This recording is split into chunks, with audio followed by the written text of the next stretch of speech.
Levi Brackman here with Truths, Jewish Wisdom for Today. Thank you so much for joining. This season we are talking about Lurianic Kabbalah. Last week we spoke about my evolved approach to the study of Kabbalah, and today I want to get more into the Kabbalah itself. But before we do that, if you like this podcast, please subscribe, like it, leave a review wherever you listen or see this podcast. Now we got that out of the way, let's jump right into the podcast. In the previous podcast, I spoke about my approach to Kabbalah. Today we're going to talk about the history of Kabbalah, how it evolved, where it came from. And I'm going to set forth the following thesis, which I'm going to set about to try and demonstrate. And that is that these ideas, these mystical ideas, weren't new to Judaism at all. There are some who argue that some of these ideas are brand new in the 13th century, and these were all new to Judaism.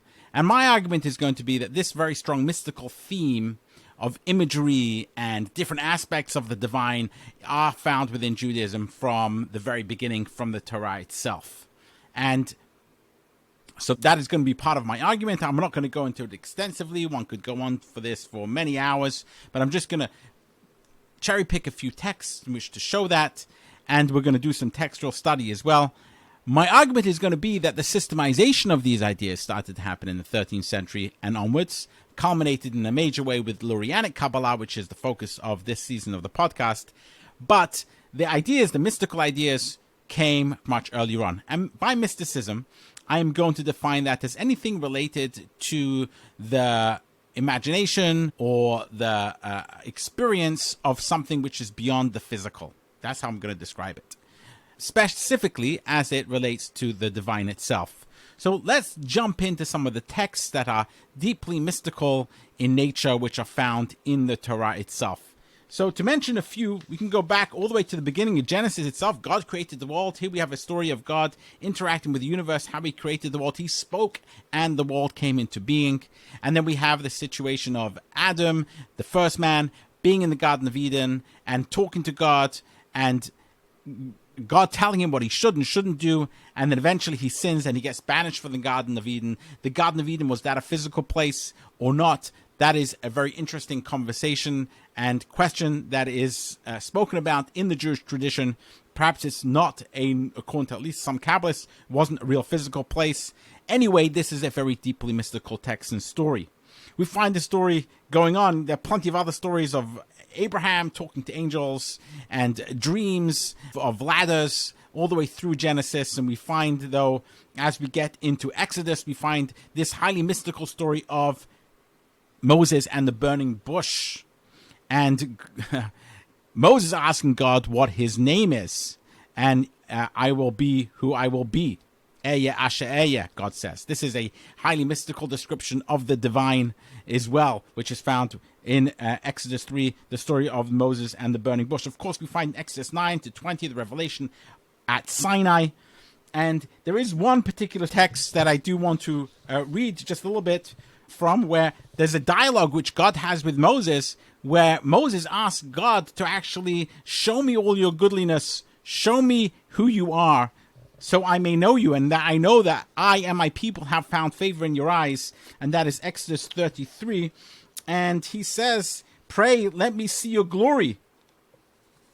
And God says, I will cause all my godliness to pass in front of your face, and I will call out the name of, he uses the ineffable term of God, before your face, in front of you. And then he says, and then I will show favor to whom I show favor, and I shall show mercy to whom I show mercy. And then God says, you cannot see my face, for no human can see me and live. And then God says, here is a place next to me. Station yourself on the rock, and it shall be when my glory passes by, I will place you in the cleft of the rock and screen you with my hand until I have passed by. Really interesting mystical text. Here we see God has a hand. God is screening Moses from seeing his face. He's passing by, but God can't see his face. These are highly anthropomorphic ideas of God and different elements of God. There's God's hand, there's God's face, there's God's back. You can see all these parts of God, all these different parts of God, and Moses can see many of them but cannot see God's face. really highly mystical text with lots of deep ideas in it. Is this a God, a one God or not? Is this really the God of Maimonides? That God which Maimonides talks about, where it is the negative attribute theology that you can't say anything positive about God. You can only know God from what God isn't. Actually, Maimonides uses this verse to explain that actually you can't see God's face, but you can see his back. In other words, you can see what he isn't, but you can't see what he is. So we actually use this to explain the negative attribute theology. However, when one reads this text, it seems that there is God which has a hand. He's covering God. And of course, Maimonides explains that this verse is figurative and is not to be taken literally at all. As a matter of fact, in the guide, the chapter 28, the third section of the guide, Maimonides actually says, quoting the Midrash, Leviticus Rabbah, he says that the sages wanted to suppress the book of Ecclesiastes because its words inclined to those of the heretics. In other words, a lot of these ideas which are figures of God, which are anthropomorphic, the sages wanted to suppress them according to this Midrash, which the Rambam Maimonides quotes in chapter 28 of the second section of the guide to the perplexed, because it could make people go astray and think that God actually has a hand. But whatever you want to put it, these are ideas which are found in the Torah itself. As a matter of fact, I would quote here the Ra'avad, Reb Avram ben David, in response to Maimonides, where he says in the Laws of Teshuvah, of Repentance, chapter 3, Halacha 7, that anyone who believes that God has a body is considered to be a heretic. The Ra'avad says, why would you call that such a person a heretic? And he uses these words. And by the way, the Ra'avad was a contemporary of Maimonides. And he says, in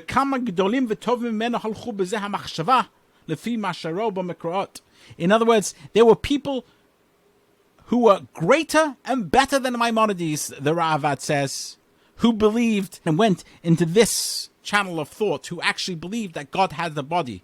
Because they saw it in the text. They saw it in texts like this, which says that God has a hand and he has a face. You couldn't see his face. God was going to use his hand in order to make sure that Moses couldn't see his face. These are highly descriptive. Maimonides says they're figurative, but it does indicate different aspects of the divine. So these are some which are found in the Chamisha Chumshe Torah, in the 5 books of Moses.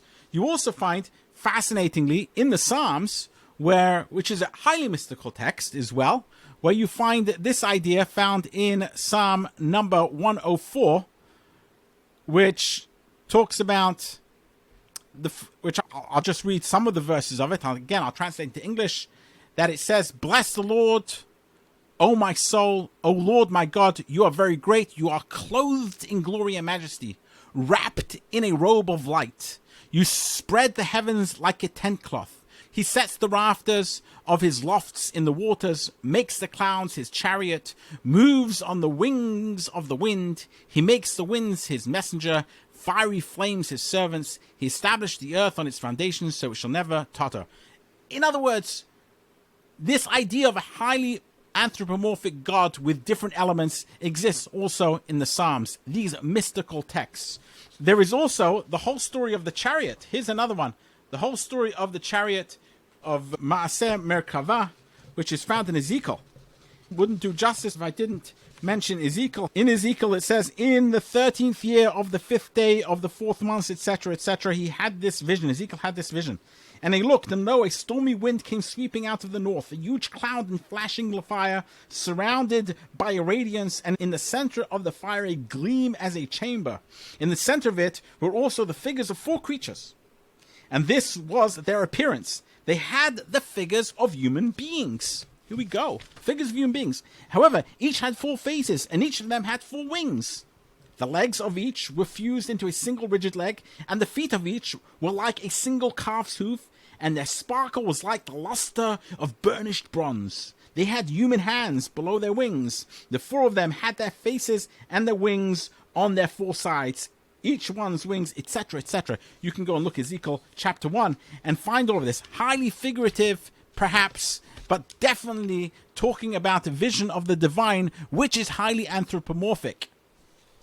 So there's these different aspects. Again, you have hands which look like humans. You have faces. These are different aspects of the divine which exist in the texts, in the Torah itself, in the Chamisha Chumshei Torah, in the Tanakh, in the Nevi'im, in the Ketuvim. They all exist then. And then we find it also throughout the rabbinic texts as well. So not just like the Ravad says, which is found in Mikra'ot, in the text of the Bible itself. These ideas are also found in rabbinic texts. And I will share a few examples of that. Let's go to Moed Katan, where we have theurgy in Moed Katan. Again, this is another idea. Maimonides doesn't like the idea of theurgy, right? That, which is what? That humans can have power over the divine. But we find in Moed Katan 16b, we find the idea of theurgy. Here we go. And it is quoting a passage from Samuel 2, chapter 23, verse 3. The God of Israel said, the rock of Israel spoke to me. He that rules over men must be righteous, ruling in the fear of God. And the rabbis explain what this means in the Gemara, in the Talmud. So they ask the question, what is this verse saying? So Rabbi Abuhu says, this is what the verse is saying. The God of Israel said, the rock of Israel spoke to me. So the rock of Israel spoke to God. And he said as follows. Although I rule over man, who rules over me? This is God speaking. Although I rule over man, so God rules over man, but who rules over God? And the answer is, it is a righteous person. The righteous person rules over God. Why? Because God says, as I issue a decree, a righteous person can nullify that decree. This is theurgy on the highest level, found in the Talmud itself. In other words, you can say theurgy is a new thing. It's found in the Kabbalah. It's found in Hasidism. No, it is found in the Talmud itself. Okay, let's put the theurgy aside. Let's go for another one. Jerusalem Talmud, Sota 8:3. Reb Pinchas, in the name of Reb Shimon ben Lakish, said, the Torah, which the Holy One, praise be he, gave, its leather was white fire, its inscription was black fire. It was fire mixed with fire, hewn from fire, given from fire. From his right hand, the fiery law to them. From his right hand, the fiery law to them. Again, right hand, left hand. This idea of right and left, that's found in the Kabbalah. We will discuss that in great depth. It's also found in the text here. And the idea of God giving with fire.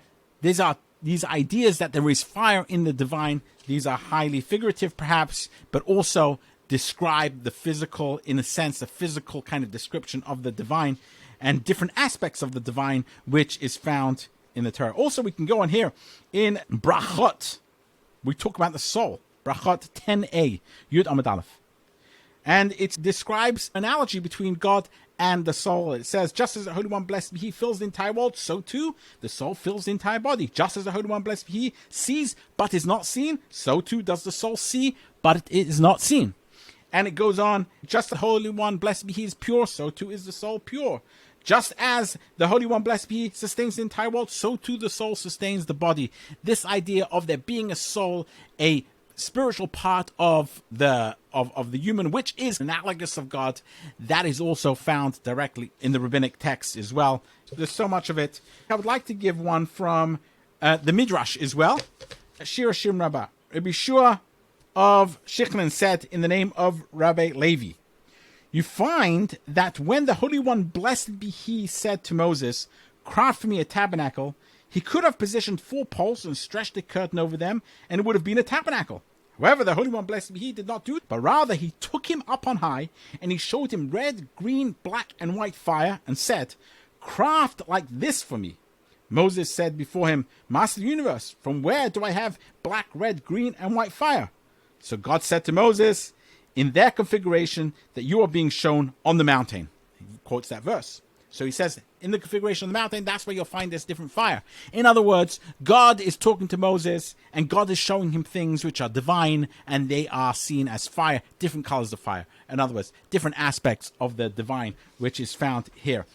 I would be remiss if I didn't talk about Chagiga 14b, which talks about the 4 sages which went into the Pardes, into the orchard. And that is a continuation of a story where Rabbi Elazar ben Arach was talking before Rabbi Yeshua This was in Tanaitic times. These were Tanaim, people who were found in the Mishnah, so the 2nd century. And they were walking along the way with Rabbi Yossi, the priest, and they said, "You too shall expound the Ma'aseh Merkavah, the design of the divine chariot." And Rishon began expounding.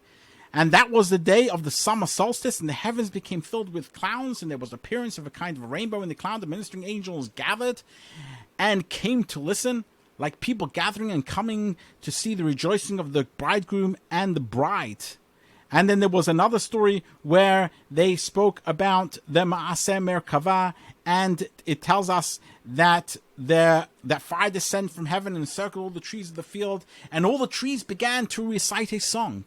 So this idea of the rabbis talking about Ma'aseh Merkavah, the ideas which are found in the design of the divine chariot, those ideas which are found in Ezekiel, when they discuss those ideas, first of all, they discussed those ideas. These were ideas which maybe weren't written in the text itself, but they were discussed in great detail by these Tanaim, by these people who studied in the 2nd century, and at least the story of them recounting and talking about it is recorded in the Talmud itself, Chagigah 14b, and perhaps not the contents of what they discussed, but the idea that they discussed these things, and it was an awe-inspiring experience, to say the least. Those are found in the Talmud, Chagigah 14b.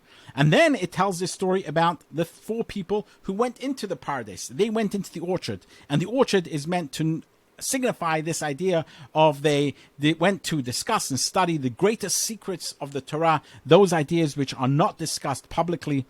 And who were they? They were Ben Azai, Ben Zoma, a fellow called Acher, we can talk about him another time, who was Acher, and Rabbi Akiva.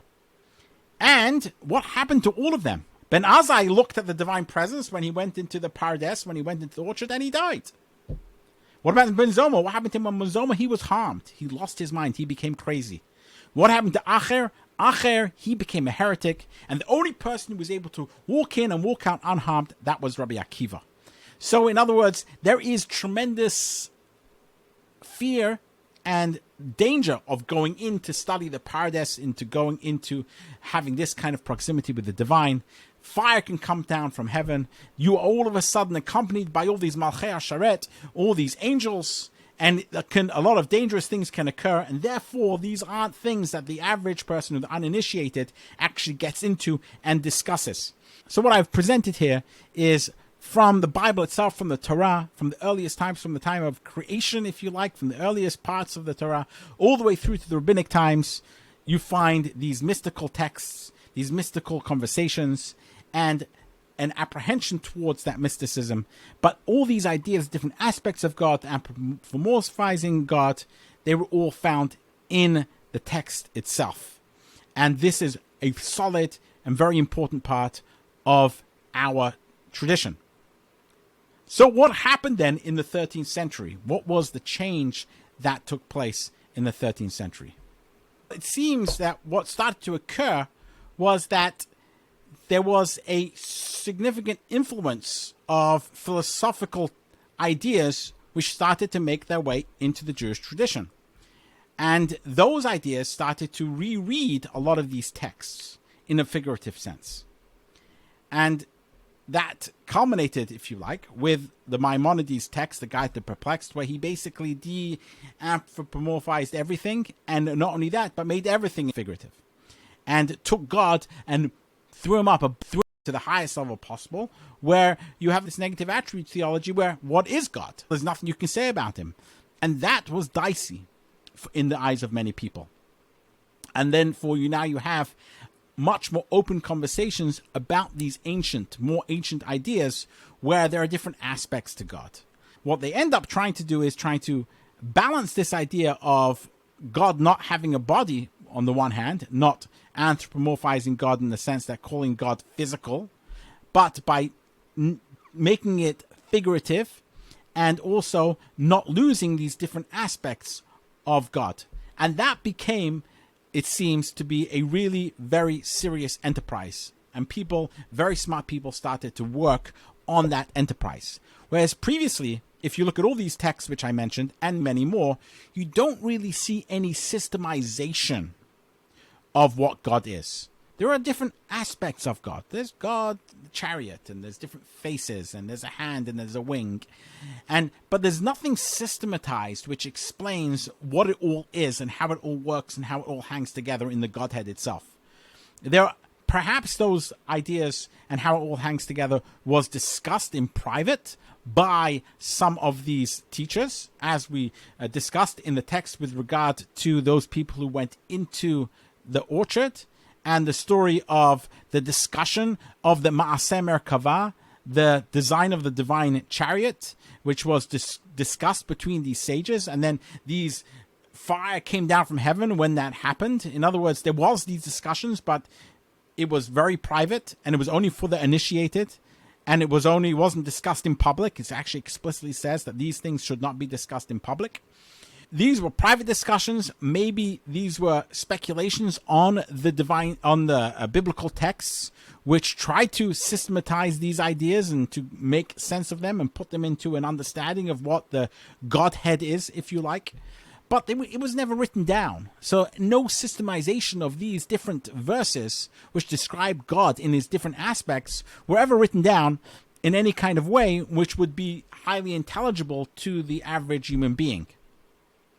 That started to change significantly in the 1300s. And one might argue that change happened. In other words, the writing down and the systemization of these different divine aspects into a comprehensible model, if you like, that started to happen as a response to this arch rationalist approach, which says that all these texts are all figurative. They all can explain something about God's actions, not about God himself.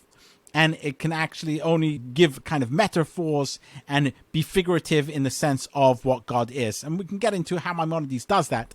But from Sadyagon in the 900s all the way up to Maimonides in the 1200s, this is what they were doing. And it reread a lot of these texts. And as the Ra'avad says, what do you mean? Hold on. Hold your horses. There were some really great religious leaders who actually took these verses seriously and actually anthropomorphized God and saw God as physical. And not only that, there were plenty more who actually see many different aspects to God. A multiplicity, if you like, into the divine. And this sets the stage for this kind of argument which goes forth till this very day between the Kabbalists, those people who see different aspects of the divine manifesting, emanating is the word they would use, and the arch rationalists who are more Maimonidean in view and say we can say nothing about God. But certainly because those arch rationalists had written down treatises like the Guide to the Perplexed, which put forth in very stark terms, and he called people who didn't agree with him all different types of names. Maimonides really looked down upon people who didn't agree with his Aristotelian point of view, and therefore there was a pushback to that. And therefore the writing down of these mystical ideas and the systemization of these ideas, which then culminated in the publishing of the Zohar, what is now seen today as the magnum opus, the greatest work, the Bible, if you like, of Kabbalistic texts, from which everything else now of the Kabbalah actually comes out of. Now, as we're going to see next week, there were other people and other texts prior to the Zohar and other different scholars and Kabbalistic scholars who were prior to the Zohar who also wrote and spoke about a systemization of these books. There was a book, a relatively ancient book, called the Sefer Yetzirah, the Book of Formation. There was Sefer Bahir, the Book of Clarity. There was the Ramban, not as opposed to the Rambam, Rabbi Moses ben Nachman, the Ramban, who was a Kabbalist, and he also took Maimonides to task, and we can talk about that next week. So next week, we're going to talk about who are the characters, the main characters in the main books, which started off prior to the Zohar, which was the culmination, if you like, of this very creative period of time when, after Maimonides, where you end up with the writing of Kabbalistic texts, mystical texts, but there were people prior to the Zohar and books prior to the Zohar, and we're going to talk about all these people and the books which led up to the Zohar in the next episode. But for now, this episode, what I wanted to do was to show that mystical ideas and different aspects of the divine are nothing new in Judaism. And what perhaps is new, and what perhaps is an aberration, is this rereading of all these texts, as Maimonides did. Now, where do I sit in all of this personally? I'm very attractive to Maimonides' approach. Very attracted to it. However, that does not mean that we shouldn't study the texts as they're found, and that doesn't mean that Maimonides was necessarily right about this. And what today is this very interesting synthesis, if you like, with a Maimonidean approach to a Kabbalistic approach, and people rereading a Kabbalistic approach into Maimonides, because no one wants to mess with Maimonides. No one wants to take him on. But if you really read the Guide to the Perplexed, it really is a Maimonides system, and the Kabbalistic system really do not seem at all compatible, despite the fact that some people would like them to be. But I'm personally very attracted to the Maimonidean approach. That doesn't mean, though, that we shouldn't read and study the Kabbalah. There's lots of interesting ideas found there, too. And also to note that the Kabbalah is in very good tradition of Judaism. These ideas of different aspects of God are found all the way from the Torah, as I mentioned, through rabbinic literature. And perhaps the aberration is Maimonides wanting people to accept Aristotle as being on par with the greatest prophets may have been a little bit too hard for the average traditional Jew or traditional Jewish scholar to really accept. And the pushback came in the form of the systemization of these different aspects of God in the form eventually of the Zohar and then Lurianic Kabbalah. I'm really looking forward to getting into all of that with you. I hope this has been helpful to you. And if you like it, please let me know. And again, as I mentioned, wherever you listen to this podcast, leave a review, like it, subscribe. I would greatly appreciate it, and it would allow other people to find it as well. This has been Levi Brackman signing off this episode of the podcast of Truths, Jewish Wisdom for today. Thank you so much for joining, and until next time.